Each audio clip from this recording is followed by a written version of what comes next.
to us live right now from Ukraine. Hello, Chris EXLINE. Welcome again to Global TV Talk Show, a unit of Global Business News.net. Chris, so it's about 8 p.m., a little after 8 p.m. in Ukraine. So good evening to you. And this program is a quick interview, say 10, 15 minutes, an overview of your community involvement as a guy, as a person, and of course, as a CEO of an enterprise. Now, you are founder and CEO of a multinational corporation called Home Essentials. And the website out there, folks, is homeessentials.net, right? Chris, is that correct? Correct, yes. Okay, good. Now, Chris, tell us about Home Essentials in Ukraine. Why, when did you decide to do this? So, and it's been a couple of years, right? It has. Well, Ed, again, it's always wonderful to be with you. You and I have known each other for almost, I won't say how long, but it's decades, over 20 years. I think it's 25 years, I think. It's 25 years. And so this is, but, So it's like a, I, a silver anniversary of knowing it each is, it is, it is. I've got something special for you. Um, no, but yeah, we're based in Hong Kong. We're the largest furniture rental company outside the United States. We are a global company. And, aside from the furniture rental side of it, what we're also well known for is that I actually furnished most of the green zone in Baghdad, Iraq. We furnished most of the embassies in Kabul, Afghanistan. Um, I actually set up the government of South Sudan in Juba and Al Fasha. I was in Libya, Djibouti, Madagascar, other places. And so, we have a quite a celebrated history in participating in reconstruction. And, I've told you this story before. I was sitting in my office in Hong Kong, shocked like the rest of the world that there was war again on European soil. And then in 6 weeks later, 4 weeks later, Russia was stopped in Bucha and Irpin. We saw the bravery of those citizens. Russia was about 18, 15 miles from Kyiv. Had they reached Kyiv, they would have been able to take over the government. They couldn't get past Bucha and Irpin. At that point, me and other what's known as qualified contractors, people with experience in that, started looking at, what do we do to help Ukraine? And as that evolved, I'd never been there. I don't have any bloodlines there. I don't speak the language. I don't have any contacts. But we started saying, Ukraine's going to survive. And, so my market entry strategy was based on participating in the reconstruction, opening a business. We became the first furniture rental company in Ukraine. And that was a singular focus. And, I don't apologize for that. I'm, as you mentioned, a CEO, I'm a business person. We're looking for market opportunities and we're trying, what business doesn't want to leverage its expertise in going into new markets? And so as it was announced that we were going into the Ukraine, that captivated the interest of some of the investment officers from these local states. They're called oblasts or provinces. And I started getting these investment profiles from all these places and on these small towns. And like I've told you before, it's like a Disney movie, Ed. They've got castles, they've got monasteries, they've got, 500, 800-year-old churches. And I basically at that point said, this is what I want our brand to be. Before that, like everybody else outside of Ukraine, my visions of Ukraine were like the gold domes of the Sophia Cathedral, or cannons in a wheat field, or something as horrific as Mariupol. And I just was captivated by these. And then I started reaching out, we need mattress factories because but most of your audience doesn't, but we manufacture almost everything in China and ship it out. That was a non-starter. And so we found this mattress factory in Kremenets that needed some help. We came in, and this is an 800-year-old town. When I came to the market, it is, it had 40% unemployment and 3,500 refugees living here. So we get in, long story short, save the jobs in the factory. And I'm meeting with the mayor and the city council, and I see that this is in October of 2022 when I get here.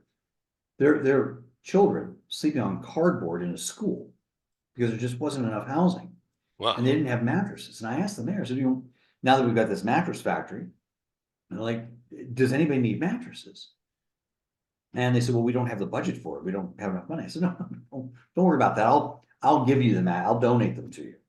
Well, they were shocked. And so we started donating mattresses. And once you start making those donations, word spreads, and we started donating. And what changed in my life at that point, Ed, was that I realized that we needed to look at Ukraine as a railroad track. It's got two rails. One rail is to have a business that makes sense, that's in alignment with the market. You're offering something that's not only innovative, but something that resonates with what the customers want. And the other side is, I just can't come in and start a new business, be successful, and keep the cash. I've got to be a good corporate citizen, and I have to start demonstrating and leading by example by giving back. And I'll tell you, if I wasn't in this small town, I wouldn't have been touched. Those of us that live in big cities, and Hong Kong is one of the biggest, San Diego, Los Angeles, one of the biggest. You can see things around you, you can see poverty or needs, but yet you're insulated. And in Hong Kong, the audience doesn't. I'm sitting there on the 31st floor of a building, and we have the floor, and you walk down and you don't really interact. When you're in a small town, that interaction is with you every day. And when you see the mothers of the people that have sacrificed their life for this country's right to exist, when you see the children, and when you see wives clutching a casket, it affects you. And I said, I cannot be the business person I was before. If I have a chance to make a difference, that's a chance I have to take. And at this point, we've donated over 5,000 mattresses, almost 6,000 now, to the orphans, to the internally displaced refugees, and to the troops. And it was last year, in 2023, we were donating mattresses, and I got this weird call, just out of nowhere, asking if I would deliver mattresses to troops. And I said, and I get a lot of strange calls now. I'm the only English speaking person in this city, and blah blah blah. And this woman said, "Well, I'm in Dnipro, which is east." She told me that there were border guards sleeping on the ground. I couldn't believe it. I said, "Yes." I said, "But the thing that makes it different is I want to personally deliver all the mattresses. And for accountability, for transparency, I have personally delivered all those mattresses." And so I went to Avdiivka. I've been to Bakhmut. I've been to Zaporizhia. I've been to Roboty. I've been on the Russian border south of Kharkiv, delivering mattresses to those troops. And it's something quite powerful. And so not only from an economic standpoint, us being in Kremenets, the multiplier effect of our investment is about 4 to 5 times greater than it would be if we were in Kyiv or Lviv. Not only that, but we've had to modify and recalibrate our business plans. But my furniture rental concept is actually resonating with the customers. It's doing quite well. In fact, I've announced that even though the country's still at war, we're at 3 locations today. We'll have 25 locations within the next 25 months. My analysts, my team that works for me, we've already identified 100 towns where we're going to open stores. And our concept is really quite popular. So we've got a valid business reason for being here. And we've got another reason for being here through our donations and our community outreach. Well, I'm breathless here. So what is your donation community outreach now? And 25 stores across a war-torn country it sounds like preposterous. I mean, a giant risk. How are you managing that? You know, and listen, everyone's on their own journey, and this is mine. You know, as you know, we're a good sized company, and I don't have shareholders or a board of directors or investors or private equity. So I have a latitude to make decisions that very few do. Um, I also have the ability to leave my home of 27 years, Hong Kong, come here, and I can be here for as long as it takes without having to worry about budgets or top line revenues and things like that. And you know, so we're managing it because we've got, I would say, I'm not being boastful, but I believe we have the best senior management of any furniture rental company on planet Earth. We've got the best systems, the best computer systems. We've got the best cash conversion cycles. We've got the best way of leveraging our profitability per rental customer. And so, you know, we're able to fund all of this through our own internal cash flow. And the business is working. And so that there's a valid business case for us to expand here. On the community outreach, you know, we are being exposed to more and more people, and you know, the natural or the default reaction of Ukrainians and many in the post-Soviet countries is to be very cautious with trust, not trust anyone. And so when we learned that, you know, it's like, and I learned it, and it's like, okay, that makes sense. You know, you're not gonna change it. So how do you again twist and mold to adhere to that? And so we offered things like 0% interest. We don't charge any money until we deliver. We don't use banks. We advertise that because they don't trust the banks. And then on the charity side, you know, you don't trust me. You cannot find a single person in Ukraine that I have asked for even $1 of donation. Not a one. We have not asked anybody in this country for anything. We've not asked the government, any government, for any special concessions. We have not asked for any loans. We haven't asked, you know, USAID or any of the other people offering grants. I think it's disgusting if a company like ours would apply for grants or funds that should be allocated and directed to smaller companies that actually need it. We're doing this on our own, on my own dime, and happy to do it. And for the community outreach, you know, we have to, as an American, you know, we have to lead by example, you know, and we have to have, we have a spotless reputation, well earned and well protected.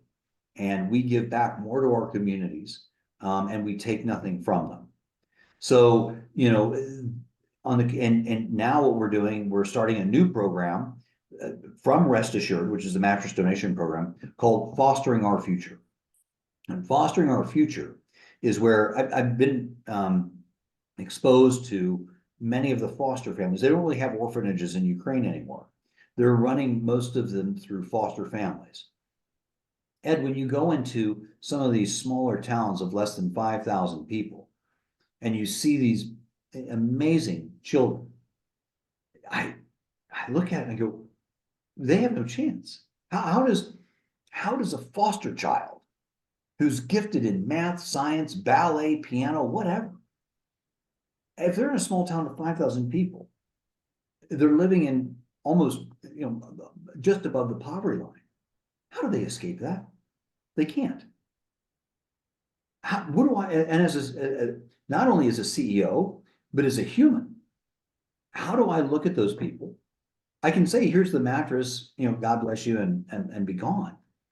But if I have it, so we're creating a program that is not only looking at ways at mentoring and tutoring these kids, providing I'll tell you in the next program about the young karate kid who, when he learned I was from Hong Kong, wanted to show me how he was like Jackie Chan. We're providing him with all of all of the karate, not only the karate kid, but I actually know someone in Kyiv who's a national champion black belt who's going to help tutor this kid.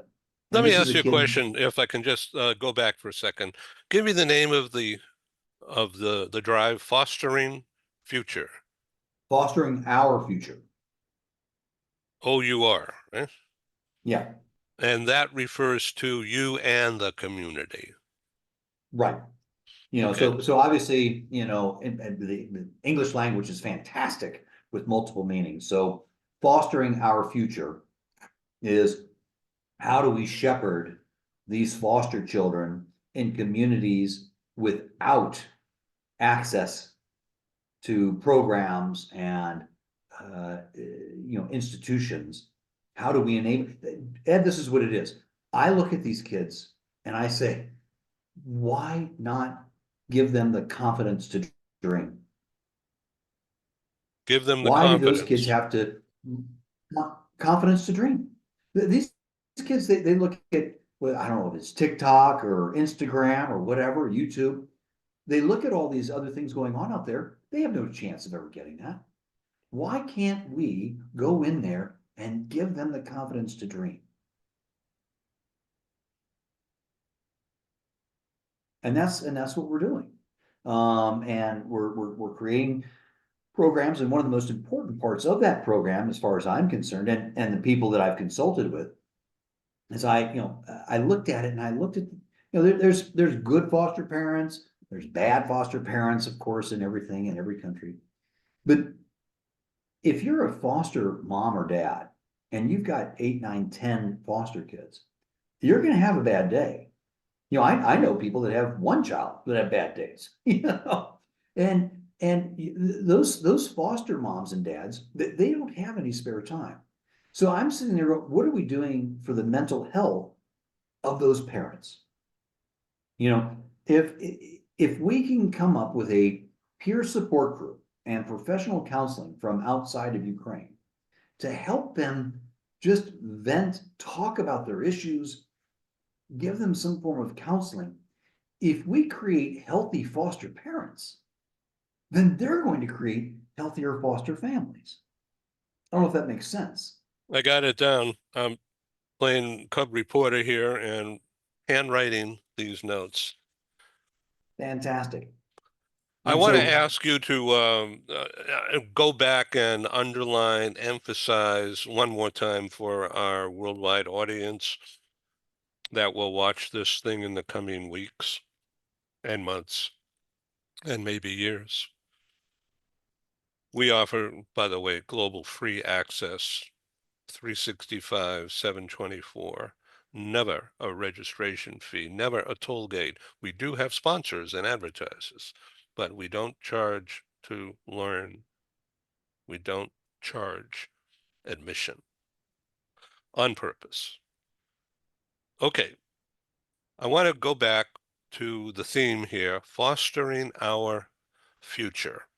And you use, I'm going to underline our, because you are aligned with the community. You have given yourself, you have allowed them to teach you, to trust you, and you've earned that in return. So now you're speaking as a we, not an I, and you're embracing this, I want to say shattered community, but you're telling me that it's not shattered. It's very cohesive. And the people are embracing each other and they're turning out to be thankful for your involvement and your participation and your willingness to share and help lead. Fostering our future. So that is a community. This is how you're integrating with the community and you're speaking not to the community, for the community and reaching out to others to help, I'm quoting you, help the mental health of the foster parents. And once again, identify the foster parents. These are people who are getting paid from the government to take care of orphaned So kids? yes, that's exactly correct. And let me explain a little bit why I use the word our. It's not about me, but we are actually bringing in Ukrainian organizations that we vetted that can assist these families. And let me, I don't want to correct you, but I'll tell you, these people are shattered. Okay, they're shattered by war. These orphans are shattered by the fact that their parents have either passed away, their parents may be in prison, their parents have just disappeared, addiction, all of those issues. These orphans are shattered. The people that elect to take them in, um, this in many instances is a job for them. They're paid for it, so their monthly cash flow is directly impacted by the number of children that they have under their care. So, that in itself is a shattered program. The state doesn't have the resources financially, personnel wise, to really administer and check on this program. The state doesn't have the resources to go into these small towns of 5,000 people and routinely monitor the well-being, the living conditions of the children. And so, I think, we're going in because this is a collective effort for Ukrainians helping Ukrainians. We're coming in as a company, and then we're bringing in resources. Because I'll tell you, Ed, listen, I built a global company. I I'm out of my depth. Okay, I don't know what I'm doing, and this is beyond my skill sets.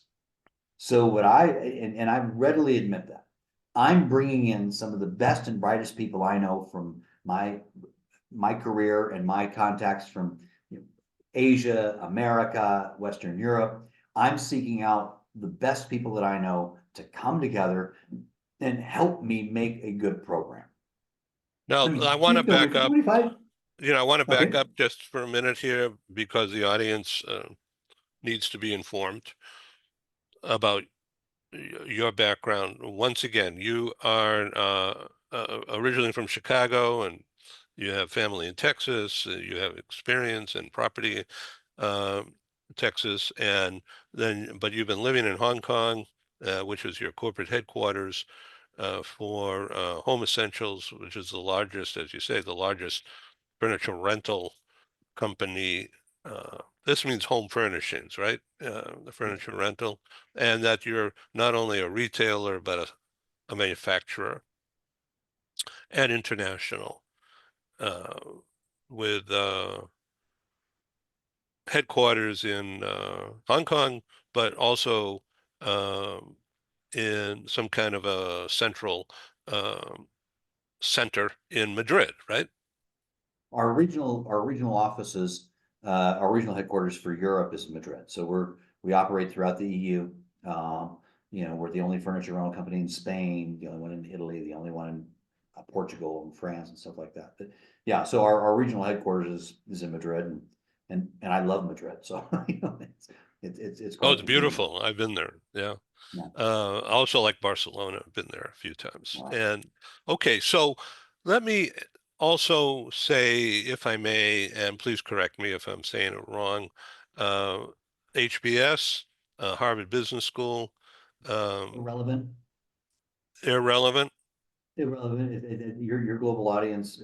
None of these foster kids, they don't care if I went to Harvard Business School. I mean, they don't know what it is. They just, there's this one kid I met who has a dream of going to law school. So we're helping him prepare for that. Um, yes, I acquired a variety of skills through my education at HBS. Proud of it, love it. But really, what's relevant today, and I guess what I've learned in my career, is that when you don't, like Ed, I'm not a parent. So if I was to sit here on your program and tell your audience I've got all the answers on how to do parental counseling, Well, then tune off. I have no idea. But what I do know is I know how to start up new businesses. I know how to do new market entries. I know how to bring in the best people that I can find to create the right programs to plug into this. So yeah, I don't have the skills to do this. This is something that's way beyond anything I could do. But by golly, I know how to corral and bring in the right people for it. I know how to structure an entity so that we can make it available to everybody. And we're not out there asking for the funds to do so. And you can I can get people involved. I can get people involved in that vision. And that's what's so important right now. And we have to act quickly because these children, they're the future of Ukraine, you know, and we can't afford to have this generation of children just summarily dismissed because people don't have the time. That's my sense of urgency. So I'm sitting here in San Diego, 100 yards or so from the Embarcadero and Seaport Village, a big tourist attraction, and San Diego Convention Center and the Hotel District, waterfront marina, uh, stone's throw from here. And I'm saying that because I'm just so far away, a 180 from where you are in Ukraine, and I understand what you're saying, and I feel it. I'm gonna not talk about me, but other than what I've learned as a result of the pandemic crashing my 30-year successful live conference and event business management and learning how to do Zoom and do it successfully. We've now, I think this is broadcast number 952 since March of 2020. And we're marching on.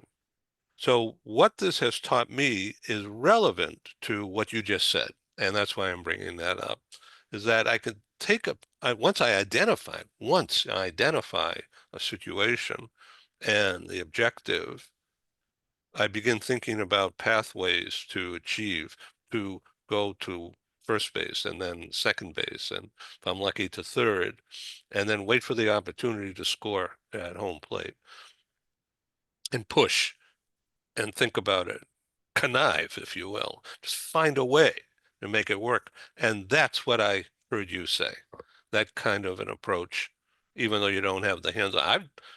I didn't go to Harvard Business School, but I've read reports and stuff from people who work there as teachers and people who've been students. And I apply those things to my own doings. So I see the value, of course, but it's the doing and the fact that you're doing it. It's not seat of the pants, it's in your nature. So Well, congratulations. well, no. Congratulate the troops. Congratulate the people that are sacrificing. That's But good. Thank you. that like what I said, and I've told you before. I decided to come here because, like you, with the pandemic, our business was. I mean, we're expatriate relocations, and the pandemic was a crisis for everyone in this industry. And and Hong Kong had the strictest lockdown of almost any place on earth. So I was running the company by Zoom. And I realized, if I could run it from the 31st floor of a building in downtown Hong Kong, then I can run it from an office and a factory floor in Cremonets. So I wanted my actions to actually be my statement. Instead of coming in, talking beautiful words, waxing so poetically with, so eloquently, I said, you know what? The most powerful statements I can make are by being here and by coming back.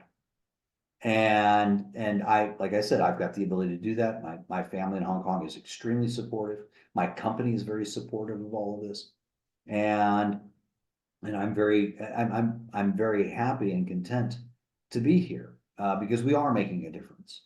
And by me personally being here, I can make decisions much quicker about how we need to change our focus or identify opportunities. And most importantly, identify when I don't know what I need to do, except other than bring in really smart, great, qualified, experienced people and committed people. Now, So, you don't always need the smartest people. You just need the yes, people that have a heart. yeah. So this is not political, but I got to reiterate that my business is public relations, which means marketing, advertising, connecting ideas and explaining them to someone who might be able to use that information. That's called communicating. That's called public relations and dotting the I's and connecting the dots. The politician, the old politician, Jesse, whatever his name was, he came up with a slogan when he was playing politics on the national You mean stage. Jesse Helms of North Carolina? No, no, Jesse, he Jesse said, Jackson? keep hope alive. He was talking to his people, keep hope alive. And that's exactly what comes to mind when you're telling me and my audience what you're doing there on the ground, helping people keep hope alive. Well, yeah, I don't really believe I'm too aligned with Reverend Jackson and Operation Push, who's also from Chicago. Mike Huckabee, said give hope another chance because he was from Hope, Arkansas, just as Bill Clinton was. But I think, kidding aside, and you've actually identified the one thing. If people lose hope, they've lost life. And if kids can't dream, or if these dreams are just something that's a meaningless activity that can never be actualized, then they don't have hope. If we show them that your dreams, like this kid with Taekwondo, is he going to grow up and be the number one judo person in the world? Probably not. But if someone gives this 8-year-old boy the confidence to say, you know what, I believe in you. Here's all the kit and stuff that you need. Here's someone that's going to help you. He's a national champion in Ukraine.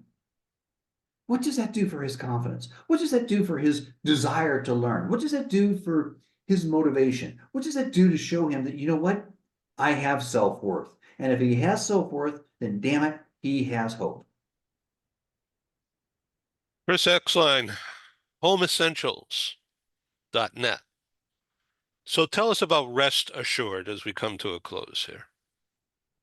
Well, Rest Assured is a program that I created because friends of mine, when they saw that I was donating mattresses, said, "Hey, can we donate?" And I'm going, "No, no, no." And they go, "Yeah, no, we want to help." I said, "All right, fair enough." And I remember from my experiences in Iraq and Afghanistan mostly, that some NGOs would come in, gather up people for a photo op, and then they're gone. And so I told my friends, I'll tell you what, if you want to donate a mattress, thank you very much. I'll subsidize the cost at $100 US, but when I deliver, I will have that mattress with your name on a label on it, and I will give you a photo of me personally delivering that mattress to the recipient.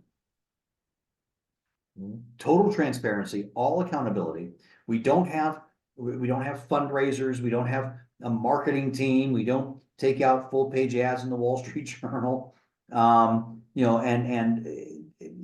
it's just a dollar donated is a dollar delivered. And I did that for the friends of mine that wanted to participate. The reason I continue with it, Ed, is that when I give these mattresses, whether it's to the troops or to the refugees, they look at it and they go, who is Carol Ann in Joplin? Who is Dan in Pittsburgh? Who is Hugo in Hong Kong or Santosh in Dubai? They look at it and there's a real person that's donated that mattress to that person. And that, for some reason, just impacts them. I don't know, maybe it makes them realize that there are people out there that care. It's not just, hey, here's a box of stuff and, we're on our way. And so, that was one of those beautiful moments I hadn't expected. Looking back on it, people told me, well, you should have realized that. Okay, thank you very much. Come on over here and help me out and I'll learn more. But, so that's why I continue with Rest Assured, because it really does mean a lot to the people that receive it, that there's an actual person somewhere in the world that has donated that. Rest assured, Ukraine. Yep, restassuredukraine.com. Yes. Thank you for being my special guest today on Global TV Talk Show. A lot of people around the Ed, world will see this. Ed, thank you very much. You've been with me, and I want to tell this to your audience. You've been with me now for over 2 years. You've been following this story. We had our first interview when you said I was crazy before I even left Hong Kong to come here. And I just cannot thank you enough for your friendship, for your advice, for your participation. It means a lot to me. And so I'm grateful for everything that you've done. Wow, breathtaking. Stay well. Be safe. Thanks, Ed. Okay, be back to Take you. care. Thank you. Yeah. I have to learn how to shut this off now. Excuse me.